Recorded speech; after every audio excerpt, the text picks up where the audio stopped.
Assalamualaikum warahmatullahi wabarakatuh. Perkenalkan, nama saya Ica Mardia dengan NIM 2011020027. Prodi Sejarah Peradaban Islam, Fakultas Adab dan Humaniora di Universitas Negeri Imam Bonjol Padang.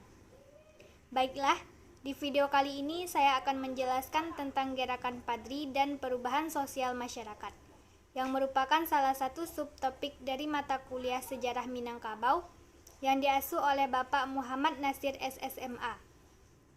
Baiklah, mungkin sekian perkenalan singkat dari saya. Langsung saja masuk kepada pemaparan materinya.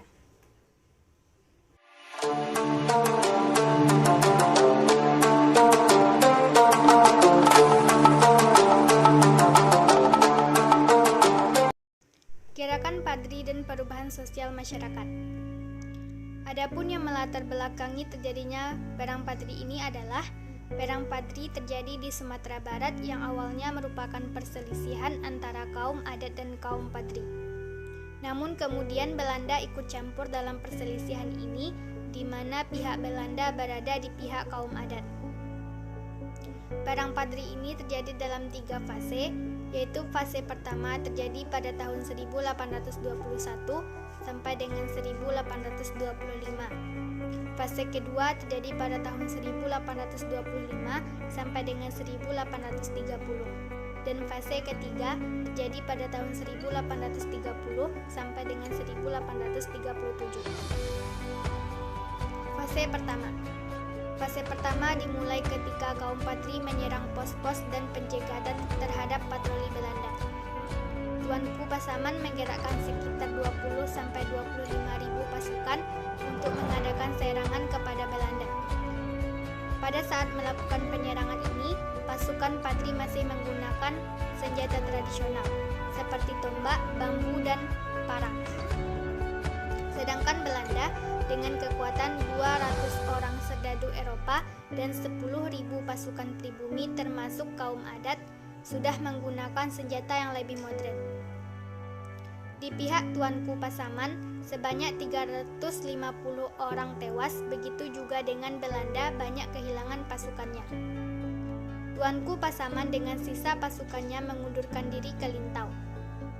Dan akhirnya Belanda berhasil menguasai lembah tanah datar, kemudian mendirikan benteng di Batu Sangkar. Sedangkan Tuanku Pasaman terus memusatkan perjuangannya di Lintau dan Tuanku Nan Receh memimpin pasukannya di sekitar Baso. Pada bulan September tahun 1822, kaum Padri berhasil mengusir Belanda dari Sungai Paul, Lubuk Sigandang, dan Tajong Alam. Pada tahun 1823, pasukan Padri berhasil mengalahkan pasukan Belanda di Kapau. Dan pada tanggal 26 Januari tahun 1824, tercapailah perundingan damai antara Belanda dan kaum Padri. Namun, perdamaian ini dimanfaatkan oleh Belanda untuk menduduki daerah-daerah Minangkabau lainnya. Fase kedua. Pada fase kedua ini, Belanda mengupayakan adanya suatu perjanjian damai.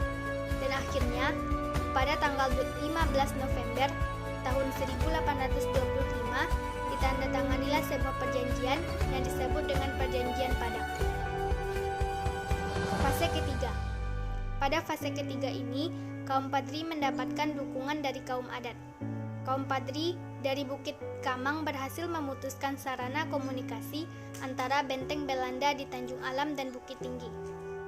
Pada bulan Agustus tahun 1831, Belanda dapat menguasai benteng Marapalam. Dan akhirnya pada tahun 1832, datanglah pasukan bantuan dari Jawa, yaitu pasukan Sentot Alibasah Prawirodirjo dengan 300 prajuritnya. Belanda mendapatkan perlawanan yang sengit, sehingga pasukan Belanda terbunuh termasuk perwiranya. Sedangkan Tuanku Nan Cerdik ditangkap oleh Belanda. Pada tahun 1834, Belanda memusatkan kekuatannya untuk menyerang pasukan Imam Bonjol di Bonjol. Dan pada 16 Juli tahun 1835, benteng Bonjol dihujani meriam oleh serdadu Belanda. dan akhirnya pada tanggal 25 Oktober 1837 Tuanku Imam Bonjol ditangkap dan dibuang ke Cianjur.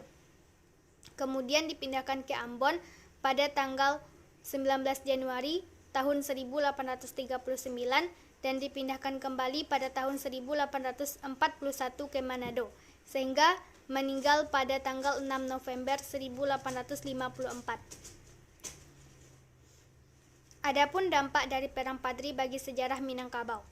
Yang pertama, penderitaan rakyat akibat perang. Yang kedua, kerugian harta dan tenaga. Yang ketiga, Belanda semakin berkuasa di Pulau Sumatera. Yang keempat, komoditas kopi di Minangkabau dikuasai oleh Belanda. Yang kelima, tertangkapnya Tuanku Imam Bonjol.